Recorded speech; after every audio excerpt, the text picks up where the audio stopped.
Merci beaucoup d'être venus aussi nombreux. Je crois que c'est la première fois que je vois la salle presque pleine. Bravo à vous trois, franchement. On va parler aujourd'hui des stories. Alors les stories, en gros, on s'aperçoit que assez rapidement, c'est devenu une vraie tendance qui a pris assez vite en matière de communication social média. On est passé très vite de Snapchat à Instagram, et puis Facebook, YouTube, etc. Ce qui fait que le format clairement plaît.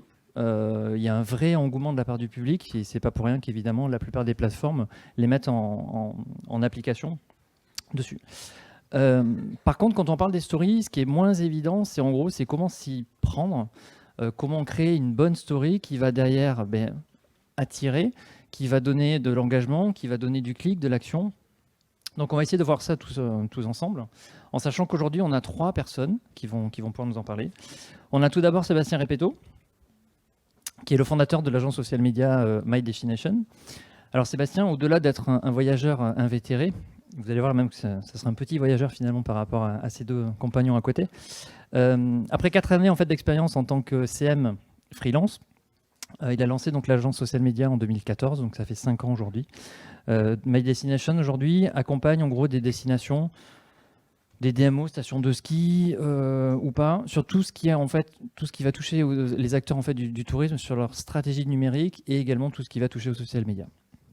À côté de lui, on a la chance d'avoir Delphine et Maxime. Je dis la chance parce qu'en fait, ces 2 vénards, ils sont partis pendant 1 an faire un tour du monde et ils sont revenus en France il y a 6 jours 5 C'est ça. Donc ils sont encore un peu fatigués. Leur voyage, en fait, leur but, c'était partir loin, certes, découvrir le monde, et découvrir le monde, on va dire, en sortant des sentiers battus. Donc pas de tourisme de masse. Un voyage avec peu de moyens, peu d'argent, mais par contre très riche, très très riche de rencontres, d'échanges, donc d'humains, quelque part. En partant, ils ont créé un compte Instagram qui s'appelle Entre deux pôles, en se disant, voilà, on va essayer de relater un petit peu notre vie, ce qu'on va pouvoir vivre, échanger, partager, etc. Pendant ce voyage, sans trop se douter que finalement, aujourd'hui, 1 an après à peu près 300 photos, si je ne dis pas de bêtises, ils ont une communauté de 65 000 personnes qui les suivent de manière assez assidue. Et c'est vrai que leur fil d'actu, il a de la gueule, clairement. Donc voilà, en gros, pour vous présenter un petit peu tout le monde. Pardon, je n'avais pas mis ce diapo. Je ne me suis pas présenté, Sébastien Gonzalez, mais dans Vol Digital. Avant d'attaquer, ou en tout cas une première question pour attaquer, plutôt pour Sébastien, c'est en gros une story. Qu'est-ce que c'est? Une question de base. Une story, qu'est-ce que c'est? J'ai quelques slides pour illustrer ça. L'idée, c'est quoi? C'est de le résumer en 2 mots ou d'y aller? C'est ça? C'était un lancement. Ok, c'est à moi alors. Merci Seb. On s'est hyper bien calé. Ouais, c'est vrai qu'on a fait beaucoup de répètes. Et je rebondis juste sur ce que tu as dit par rapport à eux. Tu as dit que leur compte Instagram, il avait de la gueule. Et moi, ce que je trouve d'autant plus cool, c'est qu'il a de la gueule et il raconte des belles histoires. Et en fait, c'est, je pense, ce qui nous intéresse, je pense qu'on a un propos qui va se rejoindre à ce niveau, c'est que le format Stories, c'est avant tout un format, par définition, en Stories, c'est histoire. Donc le but, c'est avant tout de raconter des histoires. C'est pas leur compte Instagram, ça, rassurez-vous. C'est pas leur compte Instagram du tout, sans transition aucune. Je voulais commencer en faisant un petit rappel de d'où vient ce format Stories. Format Stories, donc, il a été inventé par Snapchat. Et je me souviens qu'il y a 3 ans ou 4 ans, j'ai animé un atelier ici même sur Snapchat en disant pourquoi Snapchat est important. Et je m'étais assez focalisé sur l'outil, en disant c'est probablement l'outil de demain pour les destinations, etc. Et avec le recul, je me rends compte que en fait, ce qui était plus intéressant dans Snapchat, c'était l'usage. En fait, c'était le format qu'ils avaient créé, qu'ils avaient inventé, qui était hyper novateur.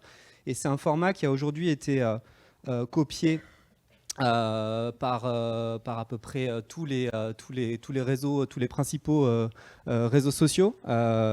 On voit dans le regard d'Instagram à quel point ils sont heureux d'avoir fait flamber Snapchat.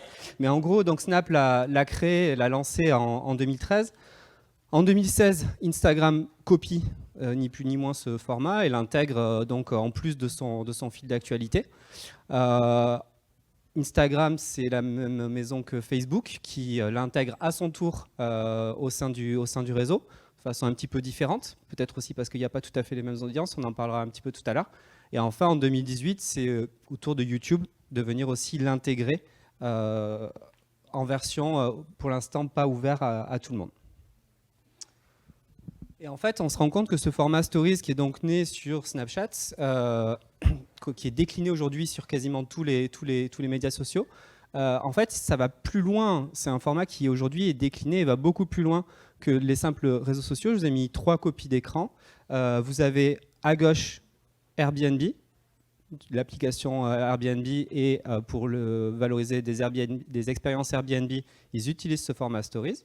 Avec ce même principe, le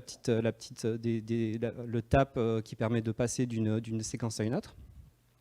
Au milieu, vous avez Netflix, qui sur son appli mobile a une approche aussi de teasing de ses séries via ce format-là, ce format hybride qui est les stories.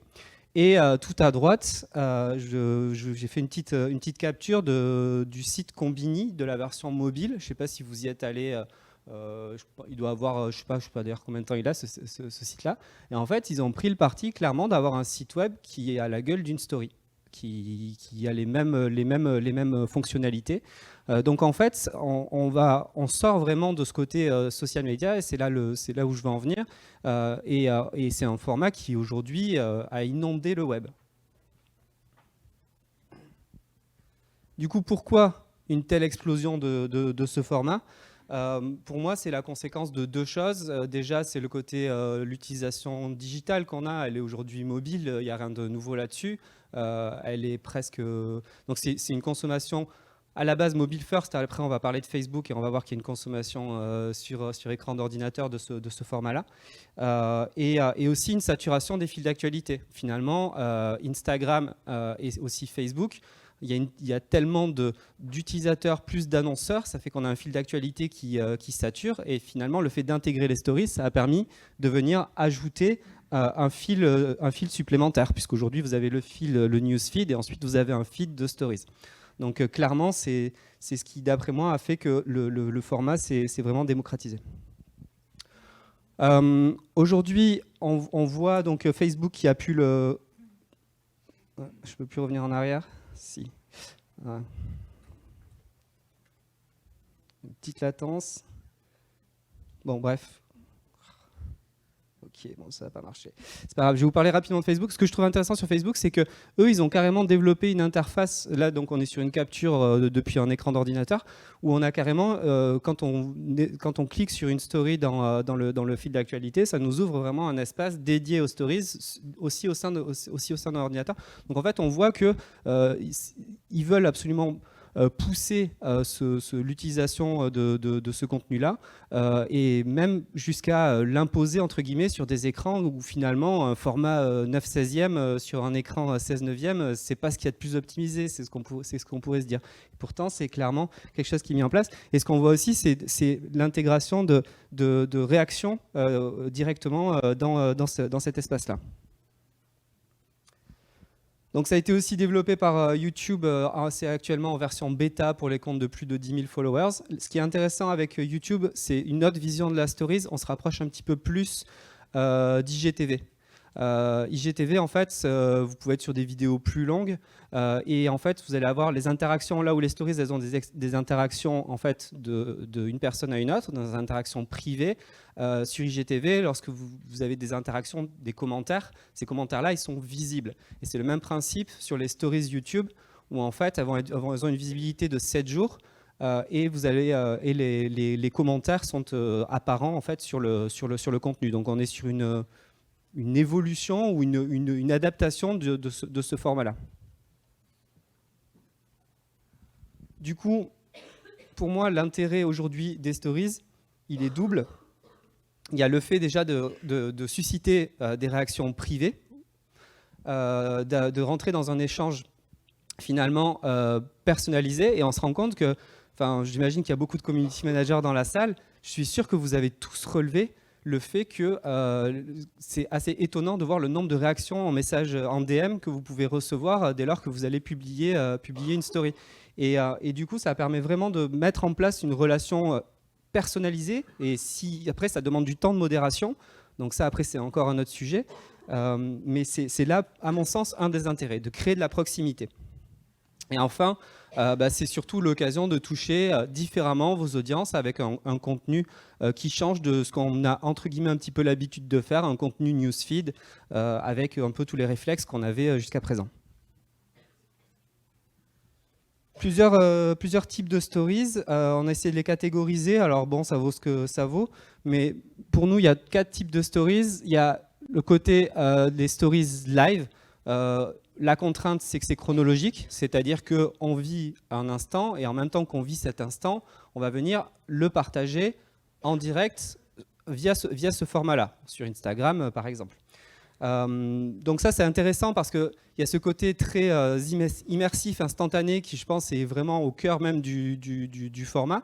Mais par contre, la difficulté, c'est que peut-être que, et ça je pense que vous serez bien mieux placé que moi pour en parler, on profite peut-être pas suffisamment de l'instant puisqu'on est sur son mobile et on est presque plus concentré à venir faire une belle story plutôt qu'à vivre l'instant présent. Et à côté de ça, on pourra peut-être un petit peu moins travailler son contenu et surtout on a la contrainte chronologique. Donc autre type de stories, c'est stories qu'on pourrait appeler un petit peu plus chartées, retravaillées. Du coup, là, on n'est pas addicté par cette problématique de chronologie. Le seul risque qu'on peut... Donc, on peut faire des choses qui vont être un petit peu plus travaillées, un petit peu plus léchées. Le risque, c'est de perdre en authenticité et que finalement, on reste encore dans un espace qui n'est pas nouveau parce que c'est le format Stories sur Instagram, il n'est pas arrivé cette année. Mais on est dans un espace qui est encore très organique et on va parler des ads tout à l'heure. Et finalement, le fait d'être sur un contenu trop charté, trop travaillé, ça peut aussi faire perdre une certaine authenticité et donc probablement une certaine efficacité du format. La notion de stories communautaire, elle est, je pense, hyper importante. Il y a tout un tas d'options, le fait de repartager des stories lorsque vous êtes mentionné, mais aussi le fait de partager des publications existantes, donc des posts, donc à vocation plutôt newsfeed, et venir les intégrer dans une story. Et là, c'est l'exemple de Pays Basque Tourisme, avec finalement le fait de venir retravailler un storytelling pour la destination à partir de contenu utilisateur et de venir intégrer ça donc dans une story. Et les retours là-dessus sont vraiment super positifs parce qu'il y a une valorisation du contenu utilisateur, donc des utilisateurs qui sont plutôt contents de ça, d'autant plus qu'ils sont directement mentionnés et ça fait un lien direct vers leur propre compte. Et puis vous, obligatoirement, une destination, lorsqu'elle utilise du contenu, lorsqu'elle valorise du contenu utilisateur, on sait que le contenu utilisateur, il a une certaine crédibilité, une certaine puissance, et c'est probablement là un des intérêts de ce contenu communautaire. Ensuite, c'est les story ads. Alors, je sais pas, on va juste tester, j'espère que le son n'est pas trop fort. Il y en a ou pas? Ouais, ça va. Donc Story Ads, et justement ce réflexe du son, il colle complètement à la problématique des stories, c'est que les stories, on les consomme a priori plutôt sans le son. Et donc du coup, c'est aussi un truc à prendre en compte dans la conception même de ces stories et dans la création de ads. L'intérêt de ce format, c'est que vous maîtrisez votre ciblage. Tout dépendra donc vous pouvez très précisément amener un message que vous avez calibré pour une audience que vous avez définie. Donc là-dessus, c'est percutant et c'est efficace. Maintenant, vous allez être sur un format qui sera réduit. C'est que 3 slides, 1 ou 3 slides. On va regarder ça dans le détail, un peu plus dans le détail tout à l'heure. Et surtout, comme on disait tout à l'heure, vous arrivez avec un contenu qui peut être perçu comme publicitaire dans un espace qui se veut très communautaire, très communautaire finalement. Et donc, il s'agit d'arriver avec un contenu qui finalement sera à l'image en fait de ce qui peut se passer avant et après votre publicité. Mais ça, de toute façon, c'est le principe même de la publicité sur les réseaux sociaux. Du coup, en résumé, les caractéristiques d'une bonne story, je ne sais pas si on devait les résumer en quelques mots, ça en fait beaucoup de mots, mais il y a l'authenticité, la créativité, le dynamisme. Contenu qui soit assez dynamique et percutant, c'est quelque chose qui est assez important. Si c'est immersif, je pense que c'est encore mieux. Et surtout, le plus important, c'est l'histoire qu'on va raconter. C'est vraiment le plus important et on ne peut pas simplement constituer une story à partir de 2 belles photos et se dire tiens, ça je le balance en story. L'efficacité, je pense qu'elle sera faible par rapport au potentiel que nous permet ce format. Alors, je ne vais pas rentrer dans le détail complet de tout ça, mais on a probablement sollicité certains d'entre vous il y a quelques semaines pour répondre à 4 petites questions, pour avoir un petit peu le ressenti des community managers de destination sur l'importance de certains sujets par rapport à la performance de leur format. On a posé cette question pour Facebook, visibilité dans le newsfeed, en rapport avec l'algorithme. Sur Instagram, même principe sur le newsfeed. Et on l'a aussi posé pour les stories. Donc en gros, sont classés par rapport, donc vous avez été 150 à participer, on vous remercie. Et on est venu donc faire une moyenne, donc c'était une note de 0 à 10 de l'importance que donnent les community managers à, par exemple, l'intérêt du sujet traité pour la communauté ou l'originalité de la stories qui arrive donc en premier. Et par exemple, typiquement, l'utilisation des hashtags, c'est quelque chose qui est finalement peu utile d'après vous pour avoir une story qui fonctionne. Donc si on s'intéresse un petit peu aux 3 premiers, l'intérêt du sujet pour la communauté, c'est normal, vous êtes des bons community managers, vous êtes attentifs à ce qui plaît à votre communauté, et donc ça c'est la top réponse. Le fait d'avoir de l'originalité aussi, c'est quelque chose qui est fortement valorisé. Et enfin, la qualité du storytelling est vraiment...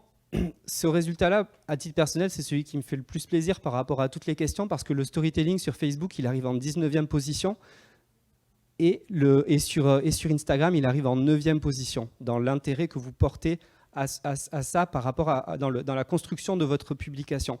Et pour moi, je pense que le storytelling aujourd'hui, c'est ce qui fait que vous êtes différenciant. C'est l'histoire que vous racontez, c'est ça qui va être percutant. La qualité du visuel, aujourd'hui, on la trouve partout. Sam, pour faire du storytelling, ça fait 20 minutes. Ça fait déjà 20 minutes que je parle, là ? Bon, donc en plus, on s'est réparti le temps. On s'est dit, je fais 20 minutes, ils font 20 minutes, et on laisse le plus de temps possible à la fin pour avoir des échanges avec vous. Donc, je vais faire hyper speed, je suis désolé, mais au pire, vous pourrez récupérer les slides. Donc, 3 choses, de l'écriture à la production, 3 étapes, choisir son sujet, écrire sa story et produire son contenu. Les questions à se poser dans la sélection de son sujet. Est-ce que ça intéresse ma communauté ou non? La temporalité, le sujet est-il de saison? On en discutait encore tout à l'heure avec community manager de Combloux en se disant finalement, est-ce qu'aujourd'hui on pourrait faire une stories qui parle de neige à partir de contenus qui ont été réalisés en février de l'année dernière? On peut se poser la question. Moi, je ne suis pas sûr que ce soit le bon moment parce qu'il y a cette temporalité, elle est quand même très forte. Est-ce que mon ciblage est cohérent? Parce que finalement, les stories, il faut se rappeler à quel endroit ça sort. Sur Instagram, on est sur une audience a priori moins de 35. Donc, créer une stories pour Instagram pour des moins de 35, pourquoi pas? Si vous la créez pour Facebook, peut-être que vous allez toucher une audience un petit peu plus âgée. Donc, ça veut dire que ce n'est pas forcément la même story que vous allez créer sur Instagram et sur Facebook. Et est-ce que ça a un potentiel de générer des conversations? L'écriture de la story, je vous ai mis un petit exemple maison d'un petit storyboard fait en amont d'une production. Simplement de se dire, on l'a pensé, on a réfléchi à la story qu'on voulait créer, on la pose sur le papier, et comme ça, ensuite, derrière, on produit un contenu qui correspond à ce qu'on avait imaginé. Ça a des limites, parce que ce n'est pas très instinctif, mais ça a l'avantage d'avoir une production efficace. L'écriture de la story, là je vous avais mis l'exemple juste de la pub Airbnb, vous avez probablement été targeté, j'ai envie de dire qui n'a pas été targeté par cette pub, enfin, à moins que je me trompe, mais j'ai l'impression que c'était assez massif ces derniers jours, où en fait elle se termine avec les acteurs de cette story qui disent prochaine étape, en gros swipe up, quoi, suivez le lien. Donc eux le disent face caméra, donc dans la production, ils ont prévu l'interaction de fin de leur format. Donc c'est quand même quelque chose qui peut être très efficace. Dans la production, Se poser la question du réflexe versus le smartphone, je pense que les deux se valent. Je pense que vous allez nous en parler. Voilà, il y en a un qui a un avantage, c'est celui d'être dans un contenu très léché, et un autre qui a l'avantage d'être d'être facile et rapide à utiliser. Bon, pensée 9/16e, il faut que j'accélère. Vous aurez les slides en ligne, de toute façon, à disposition. La partie KPI, je ne vais pas m'attarder dessus, juste dire, c'est quand même toujours hyper important d'analyser ce que vous faites. On se posera la question, entre deux, Paul fait des stories avec beaucoup de slides, et se peut se poser la question de quel est le taux d'abandon en fait, entre le départ et la fin, comme d'ailleurs quel sera le taux d'abandon de cet atelier entre le nombre que vous étiez au départ et finalement ceux qui resteront à la fin. Pour l'instant, on est bon. Pour l'instant, je crois qu'on a peut-être perdu une personne, mais max.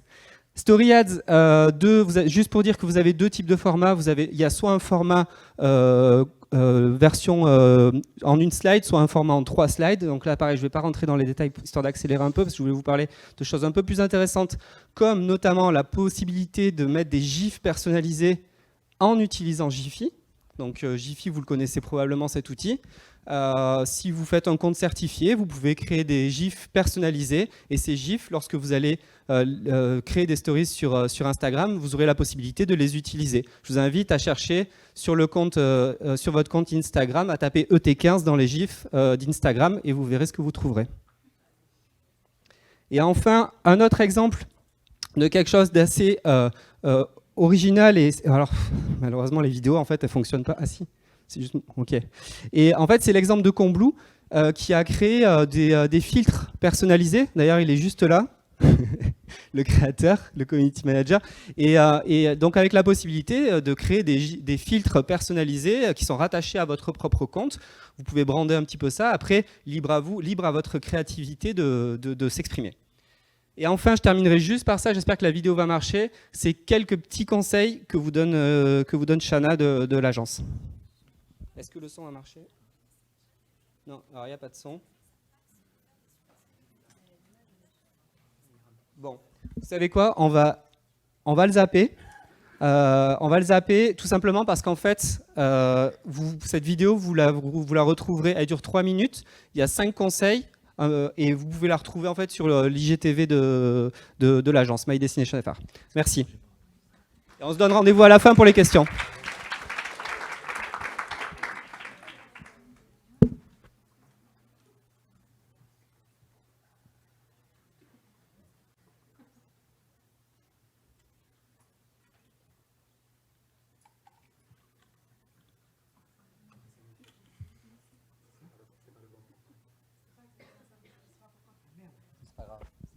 On est maudit avec les PowerPoint.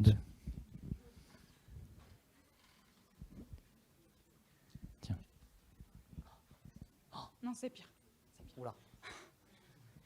C'est pas du tout ça PowerPoint. Non, même la typographe. C'est peut-être pas la même version de PowerPoint. L'écriture n'est pas bonne non plus. La slide suivante? Ça marche ou pas? Ah ouais, non. Ça peut marcher, mais du coup, je sais pas. C'est quoi? Présentez-vous et on essaie de vous trouver une solution. T'en as pas d'autre? Ça, c'est ce que je t'ai envoyé.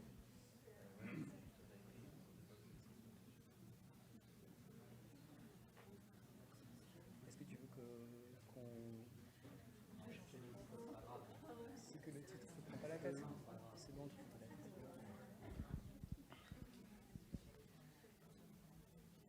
C'est terrible parce qu'ils m'ont montré leur slide tout à l'heure et c'était un des plus beaux PowerPoint que j'avais vu jusqu'à présent. Et puis là, bon, il sera pas mal quand même. Original. Oh putain, c'est pas possible. Ok. Donc bonjour à tout le monde. Donc nous on est Maxime et Delphine. On est super contents d'être là aujourd'hui. Bon, même si ça nous fait un peu bizarre car comme Sébastien a dit, on vient juste d'arriver du Japon là et ça faisait 1 an qu'on vivait tout un tas d'aventures autour du monde. Donc voilà, bizarre, mais on est content. Et du coup, on a une petite vingtaine de minutes, peut-être un peu moins du coup, pour vous parler de notre approche en matière de production de contenu. Et avant ça, on va peut-être se présenter rapidement. Ouais, c'est ça. Du coup, tous les deux, on est des grands passionnés d'aventure, de grands espaces, de rencontres, de rando et également fans de notre appareil photo. Du coup, on a regroupé toutes nos passions en un seul endroit, notre compte Instagram qu'on a baptisé Entre deux pôles. Normalement, c'était notre logo ici, mais oui, désolé. Et du coup, on a créé ce compte environ 1 an avant de partir en tour du monde. Et le jour du départ, on a posté cette photo qui va arriver. Cette photo avec un peu de temps de retard. Pardon. Ok, cette photo avec tous nos équipements et celle-ci, ça a été un déclic pour nous parce que d'une, elle marquait le départ d'une nouvelle aventure, d'une nouvelle vie également et elle a créé vraiment beaucoup d'interactions sur notre compte. Elle a été repostée des centaines de fois, des fois par des comptes qui avaient plusieurs millions d'abonnés. Du coup, ça a généré au taquet de trafic, beaucoup de visibilité et une anecdote qu'on se plaît à se remémorer, c'est au Népal, on a croisé des Népalais et ils nous font « mais cette photo, je la connais, mais c'est pas vous ». « Mais si, c'est nous ». « Ah, mais tout le monde l'a vu ici ». C'était vraiment trop bizarre. Voilà, c'est grâce à des choses comme ça qu'on a compris l'influence et la force de communication que peut représenter Instagram. Et du coup, ça nous a conforté dans notre volonté de départ, puisque aussi loin qu'on pense à cette aventure, on voulait se servir de ce réseau social pour essayer d'avoir un impact positif. Et essayer de diffuser des valeurs un peu différentes de ce qu'on est trouvé d'habitude, notamment en montrant une facette plus vraie des destinations qu'on parcourait, et s'éloigner un peu des clichés.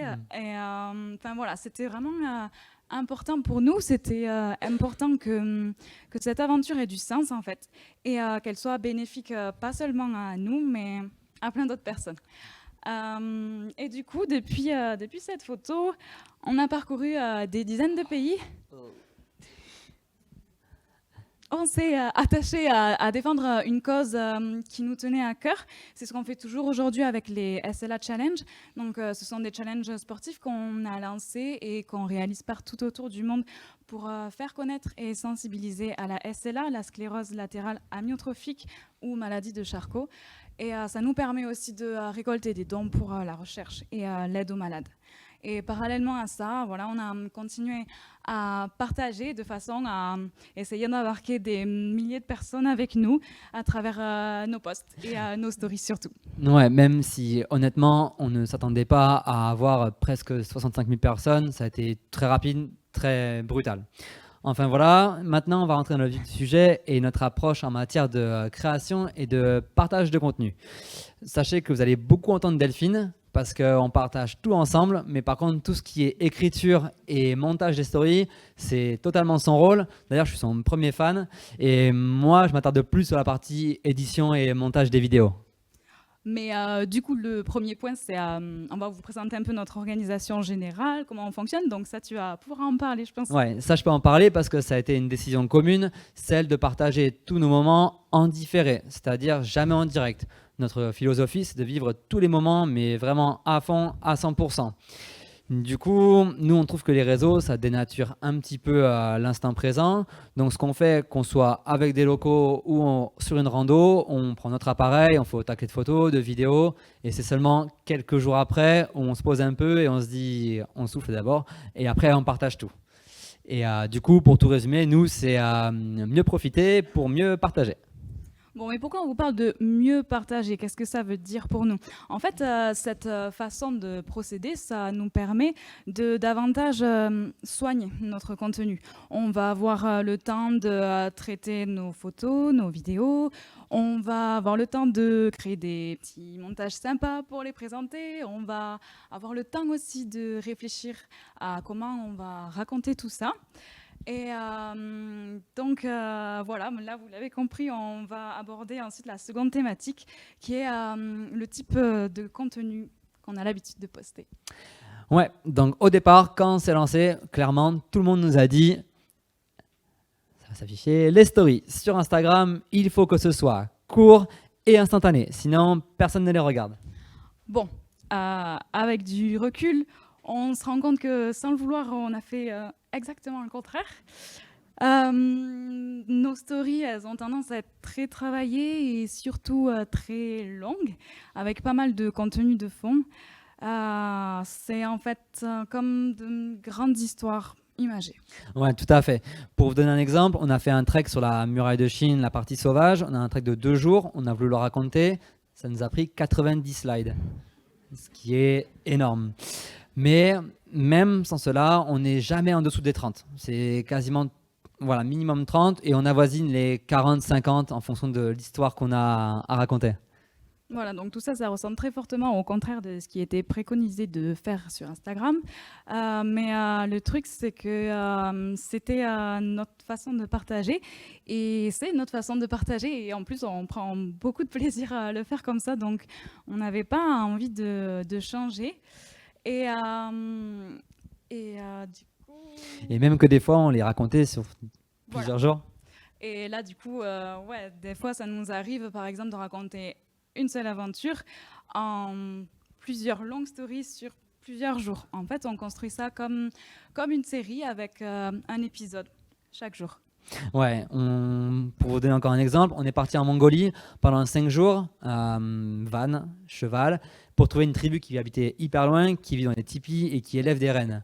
Et du coup, on a raconté cet épisode sur 5 jours. Au Sri Lanka, on a eu un micro-projet humanitaire dans une école. Ça a duré 3 jours. Du coup, on a fait 3 stories différentes et une story pour chaque jour, qui bien sûr avait un lien entre elles, et on les a postées jour après jour. Le but, c'était clairement de faire un mini-reportage et créer un peu de suspense jour après jour. Et à la fin, on a fini par une journée vraiment hyper riche en émotions. Ouais, et du coup, ça sera plus parlant pour vous si vous le voyez. Donc, on va vous passer de suite un exemple de cette story sur le Sri Lanka. On vous a sélectionné la story, celle-ci, c'était celle du 2e jour. Donc, on commence par une couverture qu'on avait créée pour ces stories. On fait un petit récap de ce qui s'était passé dans la story de la veille et on annonce ce qui va se passer dans celle d'aujourd'hui. Donc, on a là pas mal de contenu de fond et ensuite, on va prendre le relais avec du contenu photo et vidéo beaucoup plus immersif qui vont faire vivre en fait à celui qui regarde la story la journée comme on l'a vécu nous. Comme si vous y étiez. Voilà, donc ce type de story, c'est assez caractéristique. C'est très lent, normalement c'est pas comme ça, mais c'est assez caractéristique de ce qu'on a l'habitude de partager, donc des stories très expérientielles. Mais on partage aussi un deuxième type de story, je pense, et plus avec une thématique, plus pour faire passer des idées ou des messages. Et on va vous montrer un autre exemple, c'est celui qu'on avait réalisé sur la story de Luang Prabang, donc la capitale culturelle du Laos. On avait eu un gros coup de cœur sur cette ville. Du coup, on a préparé une story, on a inventé un petit top 10 des raisons de tomber amoureux de Luang Prabang. Et comme cette fois-ci, on n'avait pas le côté, on pouvait moins jouer sur le côté de narration pour essayer de garder le lecteur captivé, on a joué sur l'animation et le dynamisme en fait de la story. Mais on va vous montrer ça, ce sera mieux. Ça marche. Voilà, donc ça va être une grande vidéo à regarder en fait. Et là, dès le début, on dit aux gens, asseyez-vous confortablement, prévoyez-vous quelque chose à boire, à manger, ou les deux, vous verrez, c'est important.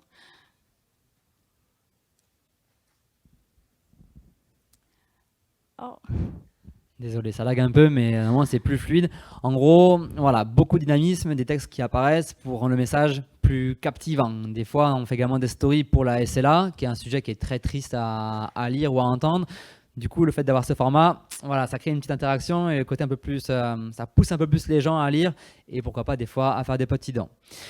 Donc avec tout ça, vous avez, je pense, déjà une bonne approche de ce qu'on partage en termes de contenu.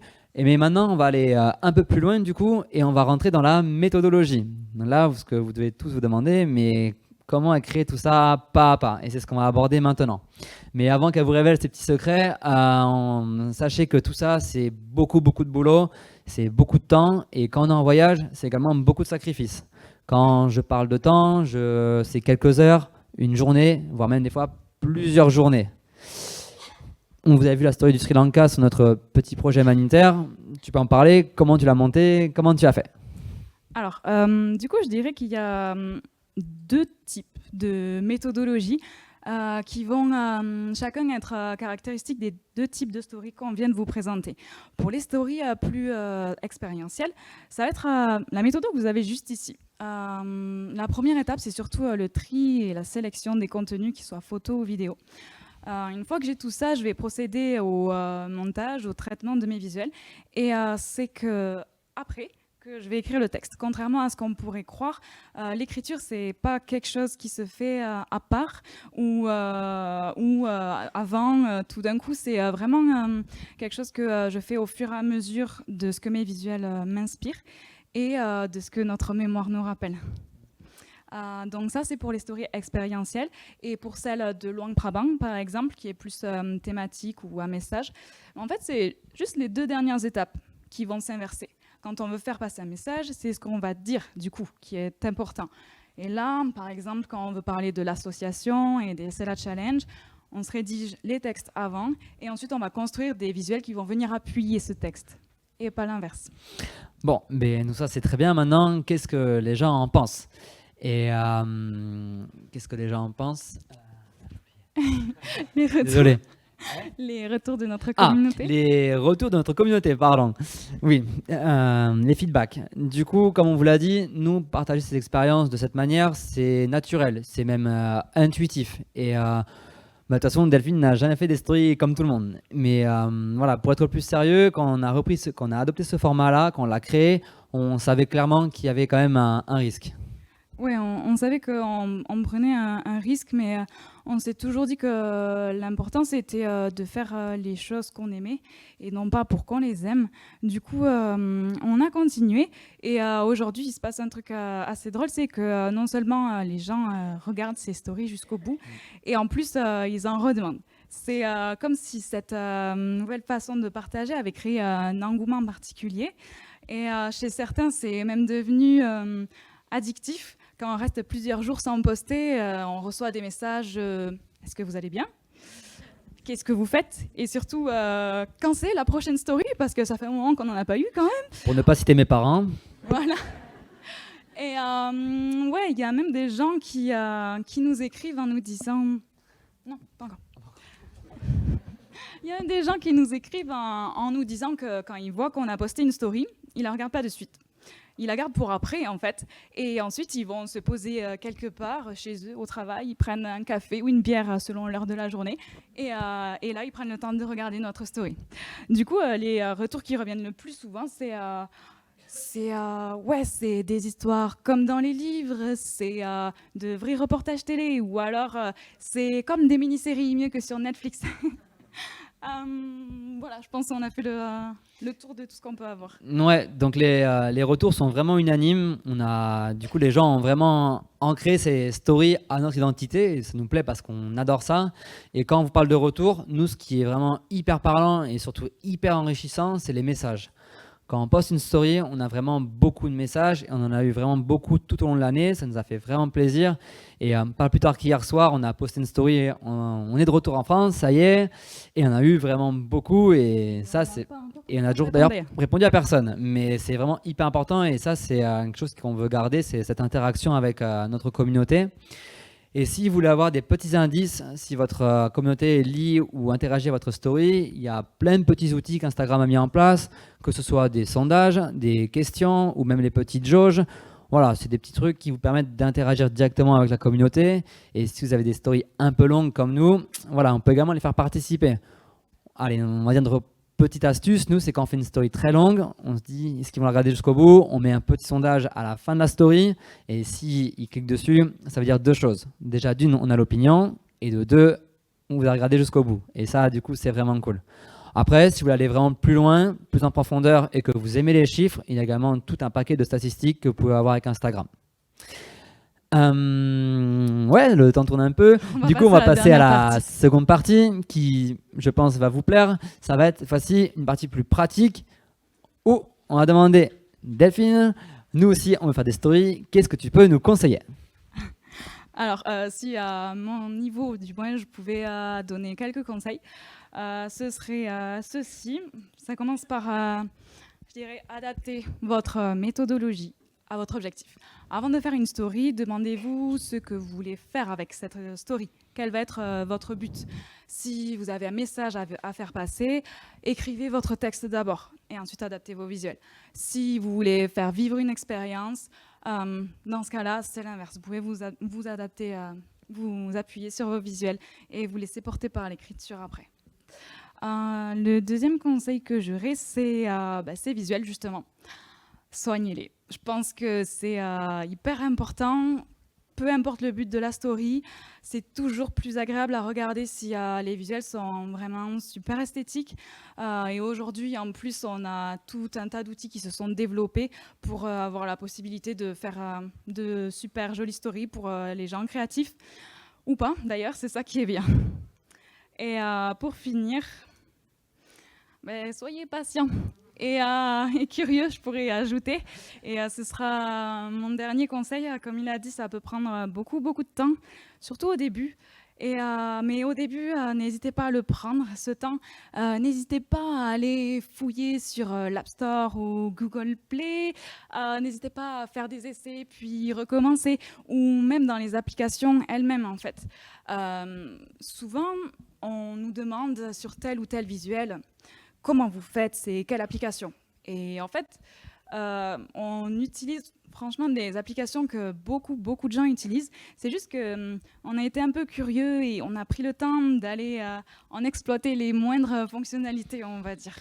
Et justement, ces applications, tu nous en parles un peu. Est-ce que tu pourrais aller un peu plus loin et nous donner quelques exemples? Évidemment. C'est assez simple en fait, comme je vous disais, il suffit d'être curieux. Vous n'avez qu'à taper Story dans Google Play ou l'App Store et vous allez trouver tout un tas d'applis pour mettre en page vos stories. Vous avez Unfold qui est aujourd'hui devenu super connu, je pense. Pour tout ce qui est photos et vidéos, on ne présente plus Photoshop, mais honnêtement, pour nos stories, on utilise des applis plus basiques et ça suffit. Et ensuite, ça n'arrive pas. Et ensuite, pour tout ce qui est le côté animation, c'est pareil. Il y a tout un tas de petites applis super bien faites qui permettent de créer facilement... Je m'éloigne pour les photos. qui permettent facilement de créer des animations de texte super sympas, comme Hypetext, par exemple. Ok, mais je pense qu'on a déjà pas mal d'outils pour démarrer maintenant nos stories. Le temps doit tourner, donc on va arriver à notre dernière partie, le clap de fin. Et c'est le clap de fin, donc on espère que tout ça, ça vous aura été un peu utile et que ça vous a plu. Nous, en tout cas, on était très heureux de partager un peu tout ça, toutes ces stories conçues au fin fond de l'Asie qui finalement nous ont emmenés aujourd'hui au Palais Bourbon. Si on pouvait vous donner un dernier conseil, ce serait... En fait, là, tout ce qu'on vient de vous présenter, c'est notre approche personnelle et c'est en aucun cas un mode d'emploi ou des règles à suivre. Et d'ailleurs, si on avait suivi des modes d'emploi et des règles, on ne serait pas là aujourd'hui. Du coup, n'ayez pas peur de la différence, en fait. Soyez différents, soyez créatifs, ça ne sert à rien de... Je pense faire ce qui a déjà été fait et refait. Et du coup, voilà, soyez juste vous et soyez ce vous qui vous distinguera des autres. Donc voilà, j'espère que maintenant vous avez plein de questions. On sera vraiment ravis d'y répondre maintenant ou quand vous voulez entre deux verres. Merci d'avoir écouté cette story. Merci.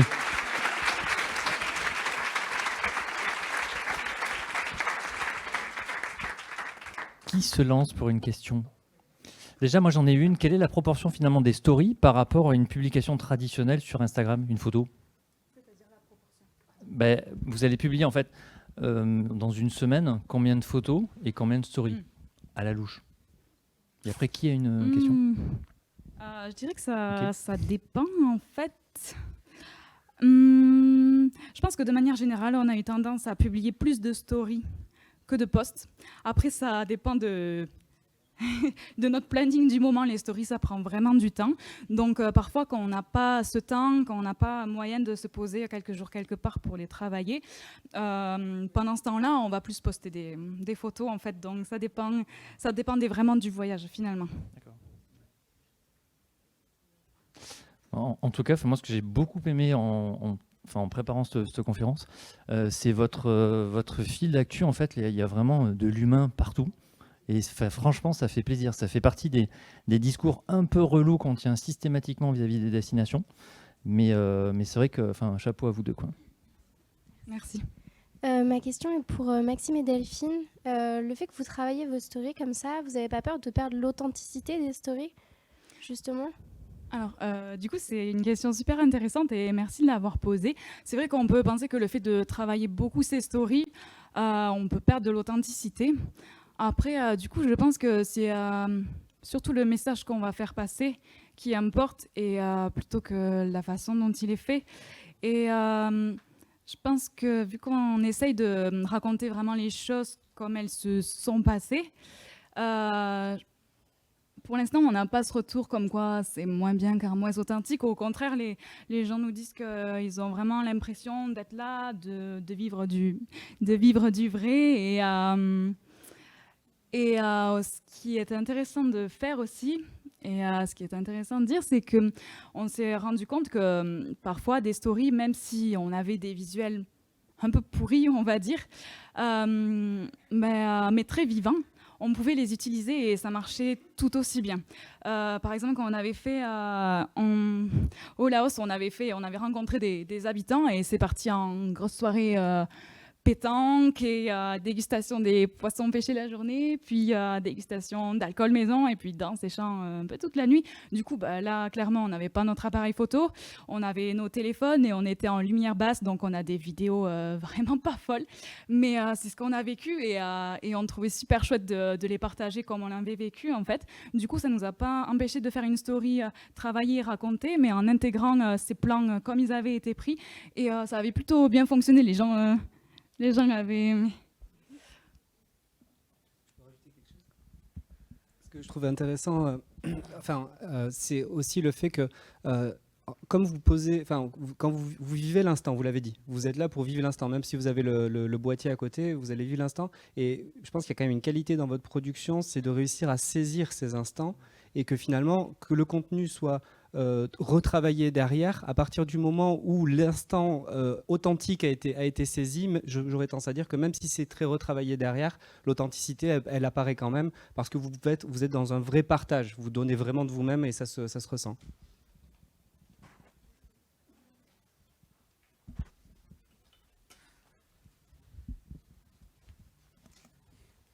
Moi, je voulais juste savoir à peu près la proportion, parce que vous avez parlé de boîtier, de smartphone pour les soirées.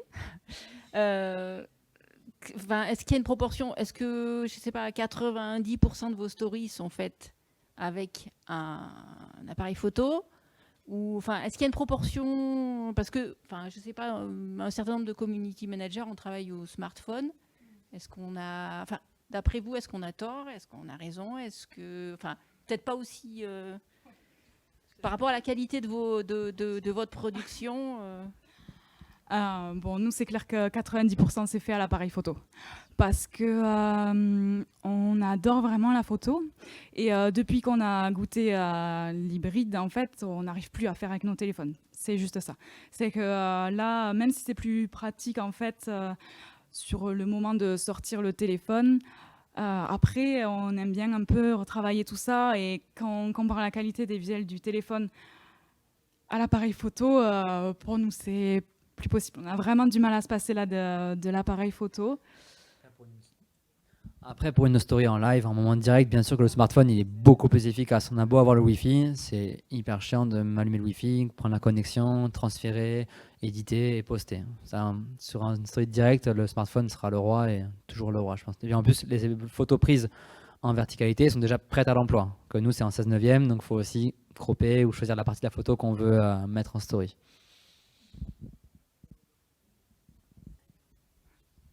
Oui.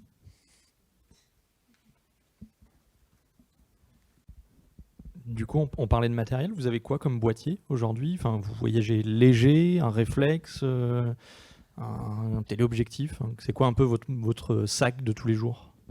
Alors on a un sac, je pense, qui est plutôt léger. On a ce petit hybride GX9 de chez Panasonic avec 2 optiques. Une plus lumineuse pour les portraits et les photos en basse lumière, une focale fixe. Et après, on a un zoom 14-140 un peu moins lumineux, mais qui est hyper polyvalent, qui couvre toute la plage. Et on a ça, un drone qu'on a acheté en cours de voyage, une GoPro qui fonctionne plus, et nos smartphones. On est vraiment, je pense, très léger. De toute façon, on fait beaucoup de marches et beaucoup de rando, donc clairement, le poids, c'est un aspect qui compte beaucoup pour nous. Et honnêtement, de ce qu'on en dit de ce petit boîtier, c'est juste génial. On n'est pas des pros de la photo, hein. Ça fait pas très longtemps qu'on fait ça, on adore ça, mais ça fait pas très longtemps. Donc pour l'instant, c'est royal. Même si pour la vidéo, par contre, on compte investir dans un boîtier un peu plus lumineux. En matière de drone, Mavic Pro? R. Toujours le poids.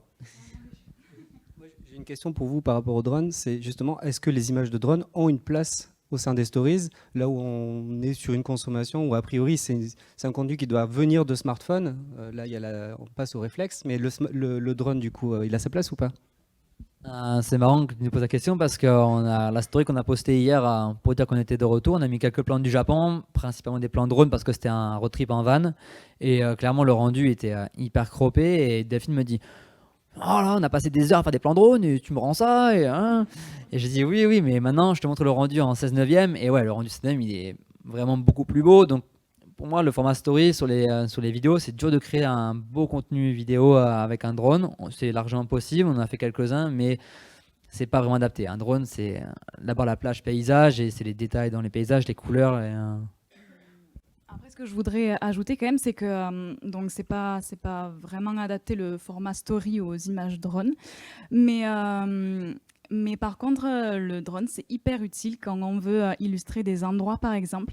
Et à chaque fois qu'on a intégré quelques plans de survol ou quoi de l'endroit ou de jolis paysages en drone dans une story, on a eu pas mal de réactions dessus. Et c'est vrai qu'en général, c'est des belles images qui font réagir. Et nous, c'était assez complémentaire de nos stories, du coup. Et juste pour ajouter quelque chose, maintenant, les outils, les applications permettent d'avoir une sorte de petite animation 16/9 au milieu avec des petites formes autour. Donc vous pouvez également l'accroper ou avoir des bandes en haut et en bas un peu fines. Ça rend un peu rendu un peu cinématique également. Tout est possible avec le drone, mais pour moi quand même plus en 16/9. Ou sinon il faut retourner le smartphone, mais ça se fait de moins en moins, j'ai l'impression. On n'a pas beaucoup utilisé ce format, toujours le format vertical, facile à lire et pas à retourner. De ce côté-là, une question? Ou deux?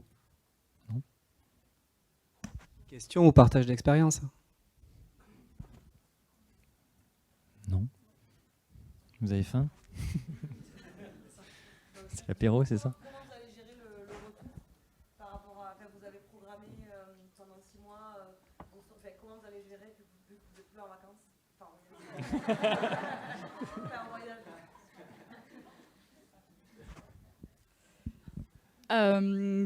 Il faut savoir que de manière générale, à chaque fois qu'on a essayé de programmer des trucs, on n'y est pas arrivé, on n'a pas tenu.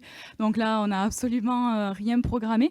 Il y a juste le Japon, du coup, on n'est pas arrivé à le partager en même temps. En fait, c'était tellement prenant et énorme qu'on n'arrivait pas à être sur notre téléphone, quoi. Donc là, du coup, on va bien prendre le temps de partager le Japon. Par contre, pareil, on va faire par ordre chronologique, selon comment notre voyage s'est déroulé. Donc la première étape, je pense, de notre retour au pas vacances, c'est ça. Et ensuite, on verra. Mais du coup, il y a plein d'aspects du voyage qu'on n'a pas eu encore le temps de partager et qu'on aimerait beaucoup partager parce qu'il y avait des trucs vraiment cool et un peu différents. Donc voilà, peut-être prendre le temps de partager tout ça et ensuite bosser sur notre blog parce qu'on essaie d'avoir un blog aussi, mais ça prend du temps à l'étranger et d'autres projets. Ce qui veut dire qu'en fait, dans votre quotidien, vous vous organisez des temps en disant demain, on fait rien. Et justement, on travaille les photos, les vidéos, on fait la story, etc. Et après-demain, on rebouge, c'est ça? C'est exactement ça. Le problème, c'est que ça tient sur 2 semaines de road trip, c'est génial, ça tient, voire même 1 mois. Sauf qu'au bout de 8 mois de voyage, on a commencé un peu de fatiguer. Des fois, là-haut, il faisait 45 degrés, donc voilà, c'était un peu étouffant. Il faut trouver un café, il faut trouver une prise, du Wi-Fi. On n'était pas trop hôtel, plus tente et chez l'habitant, donc on s'est également créé une fatigue en plus. Donc ouais, il y a un moment, on a vu qu'on prenait un peu d'ampleur, on a vu que les gens réagissaient beaucoup, parce que répondre aux messages, les lire, ça prend aussi un peu de temps. Donc on se dit, allez, maintenant on va un peu quadriller, et 4-5 jours on part à l'aventure, 1 ou 2 jours, mais c'était hyper fluctuant. Des fois, on faisait, au Japon, on a fait 1 mois et demi, on n'a pas fait une seule story, un seul post, par exemple. J'ai une question pour vous. En fait, c'est marrant parce que moi, je trouve que vous avez un peu réinventé le blogging. Enfin, en fait, vous faites ce que faisaient les blogueurs dans un article, vous le faites en story. C'est-à-dire vous prenez le temps en plusieurs slides de développer, d'avoir du fond, etc. Nous, c'est ce qu'on aime beaucoup dans ce que vous faites.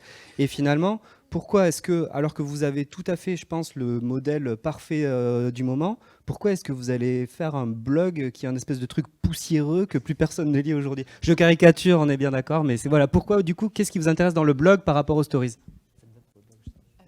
Bon, alors d'abord, on ne savait pas que les blogs étaient poussiéreux. Du coup, on va peut-être y réfléchir. Mais non, je pense qu'on va le garder parce qu'on a justement envie de développer des aspects un peu différents de ce qu'on voit dans les stories. Et par exemple, moi, j'aime beaucoup écrire. Et dans les stories, on ne dirait pas, mais je me retiens d'écrire. Et du coup, dans le blog, on s'est dit qu'on développerait un aspect plus narration, où on prendrait vraiment le temps de raconter des histoires. On a déjà un article qui est un peu comme ça. Et on aimerait aussi faire des petits articles plus pratiques et qui aideraient les voyageurs, en fait, à chaque fois quand ils arrivent dans un pays. Voilà, en gros, les difficultés auxquelles on a fait face, comment on peut s'en sortir, plein de conseils pratiques. Ou alors, par exemple, le Japon, nous, le gros problème auquel on s'est heurté quand on a voulu aller là-bas, c'est que clairement, nos proches nous connaissent et savent les moyens financiers qu'on a. Et ils nous ont dit, vous allez faire quoi au Japon? C'est hyper cher, comment vous allez faire? Du coup, on a fait pas mal de recherches, on a fait beaucoup de recherches pour essayer de voir comment on pouvait voyager en petit budget au Japon. Et finalement, on n'y est pas trop mal arrivé. Et ça intéresse plein de gens, apparemment. Et du coup, par exemple, sur le blog, on aimerait faire plusieurs petits articles sur, par exemple, comment voyager en petit budget au Japon, ou des trucs qu'on partage moins en story. Ça serait un complément dans notre compte Instagram. Côté pratique, ouais.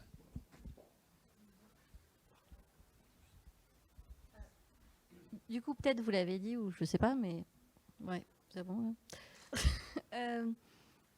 C'est que vous allez en vivre à terme, ou non? Il n'y a pas des, je sais pas. Il y a des projets qui se sont dessinés un peu tout au long du voyage, et justement on est rentré pour les concrétiser. Pour l'instant, il n'y a rien du tout. Le modèle économique. C'est économique. Moi, alors, vous avez dit que vous n'arriviez pas à vous projeter sur... est-ce que vous allez peut-être faire ces expériences-là en France? Parce que j'ai entendu que 45 degrés au Laos, c'est une question un peu intéressée aussi. En Corrèze, cet été, on a eu 45 degrés aussi.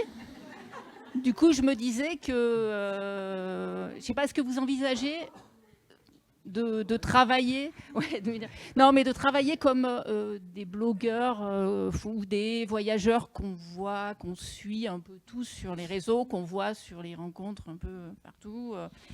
Et est-ce que c'est peut-être les projets dont vous ne pouvez pas parler non plus, mais c'est vrai que vous nous avez parlé beaucoup de l'étranger. Est-ce que vous envisagez de découvrir la France ou de faire découvrir la France avec vos stories? Et voilà. Oui, ça c'est. On est rentré en France parce qu'on aime aussi la France. On adore les Pyrénées, on va beaucoup dans les Pyrénées, on adore la France en général et sa culture. Et oui, on compte explorer ces petits coins. Là aussi, un peu comme à l'étranger, aller se perdre, avoir un vélo, un van et aller peut-être là où les gens ne vont pas. Donc ça, c'est des projets qui sont dans nos têtes et qui vont se dessiner petit à petit. Après les 45 degrés, c'est parce que nous, on est plus dans le froid, on aime plus le froid, donc c'est une petite référence au Laos. Rajouter quelque chose? Ouais. Alors, ça va peut-être vous faire un petit choc thermique, mais il fait moins 22 à Val Thorens. Si vous voulez venir découvrir la destination cet hiver, on a du fromage à raclette. Donc voilà, n'hésitez pas. On peut y aller de suite ou, non? Le placement de produits. Moi, j'ai une question par rapport aux stories. j'ai regardé un peu votre compte et j'ai vu que vous faisiez de la traduction en anglais. Donc déjà, est-ce que vous avez une communauté internationale ou du moins anglophone?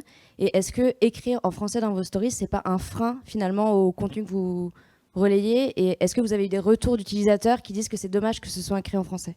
Et si vous avez une solution, si ça s'avère vrai. Alors, on va pouvoir répondre au moins à une partie de la question.